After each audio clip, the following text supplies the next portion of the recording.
Welcome to the History of North America. I'm Mark Vinette.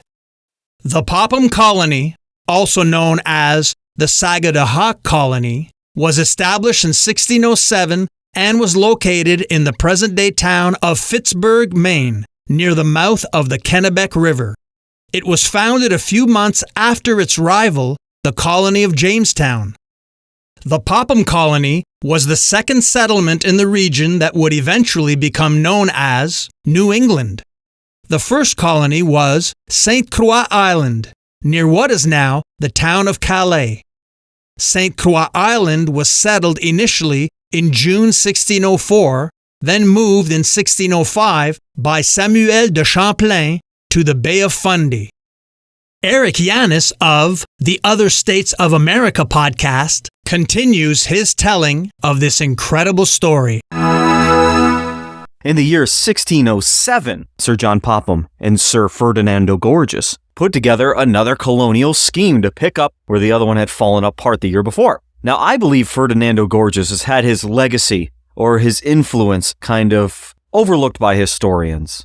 And one reason right here is that we know this colony as the Popham Colony. There's other names for it. An easily defensible peninsula called Sabino Head on the Sagadahoc River. The Popham Colony, or the Sagadahoc Colony. But it's the Popham Colony, named after Sir John Popham. And that's because after losing so much money in 1606, it was Popham who really had most of the money for the 1607 endeavor. But Gorges was also a major financier and organizer. The second reason on this specific issue of the Popham Colony that Gorges has kind of forgotten is that the leader of the Popham Colony on the ground in the colony is going to be Sir John Popham's wayward nephew, the over-the-hill, underperforming, underachieving, sickly George Popham. So for those two reasons, that's why we tend to call this the Popham Colony. Both the money and the supposed leadership on the ground came from the Popham family. Now, some sources say that George Popham was elected president of the Popham Colony. This makes no sense whatsoever. This isn't a democracy. Popham and Gorges have paid for this thing to be set up, and Popham placed his own nephew in charge. Now, did Gorges, Popham, and any minor investors, did they elect as essentially shareholders in the venture George Popham? Yeah, you could use that word election, but we're not talking about a democracy. This is a business, still in the age of monarchies. As such, other than George Popham, the government was kind of nebulous. There would be assistant presidents as Popham saw fit, one of which was probably insisted on by Gorges, and that was Riley Gilbert. That's right, son of Sir Humphrey Gilbert, half-nephew of Sir Walter Riley. Riley Gilbert may have been part of Gosnold's colony. We know his brother definitely was, Bartholomew Gosnold. Now, poor Bartholomew was not part of Popham, because in 1603, before losing his rights and privileges, his uncle, Sir Walter Riley, sent him on one last futile attempt to find the Roanoke colonists, which, to no one's surprise if you know the story of Roanoke, he did not find, but he did meet his maker there, so there is that. And so it's highly likely that Riley Gilbert also had experience in the New World, where George Popham did not. Just to circle back to George Popham, there's no way he went along with this venture as just another colonist and then was elected president. He was an older man from a well-connected family who was sickly, as I said before. He wouldn't just sign up to be the everyday riffraff on the ground. He was placed in that leadership position before ever stepping on the boat to head towards the New World. This wasn't a democracy, even though we had this title of president and assistant president in the little tiny colony. These were positions they would essentially be appointed to ahead of time. The colonists on the ground, it wouldn't be proper for them to hold elections. This wasn't a municipality that they were living and working in. This was a business from which they were employed.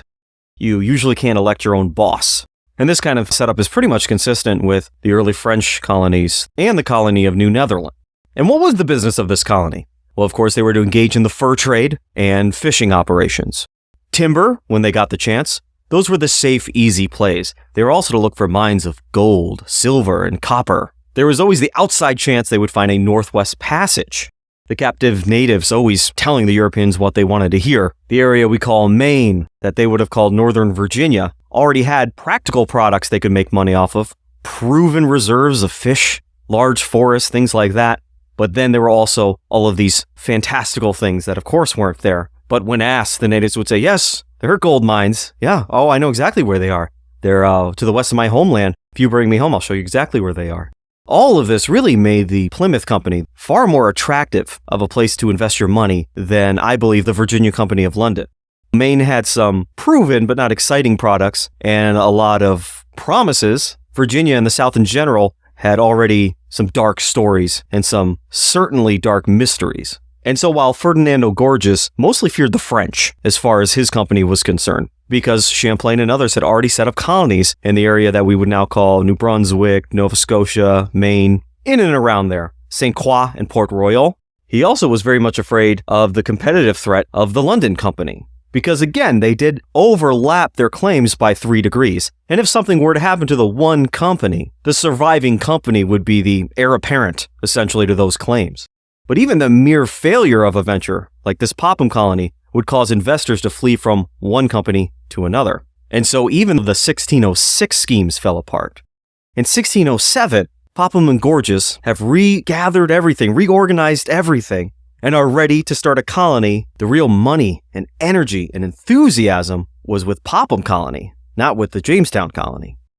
And the last concern that Gorges had was over the cooperation of the natives in the area.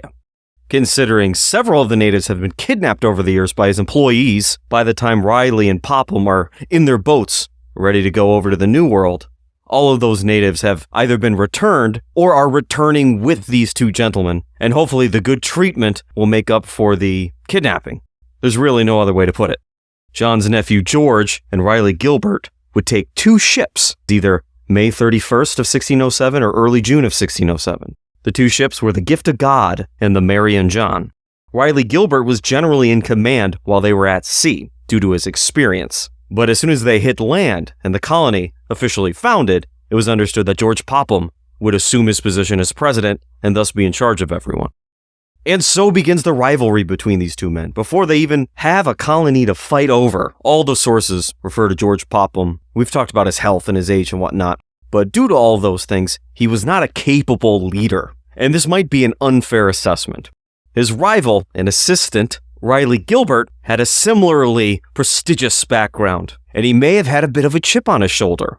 Just to review, his father, at least in his eyes, began English colonization of North America.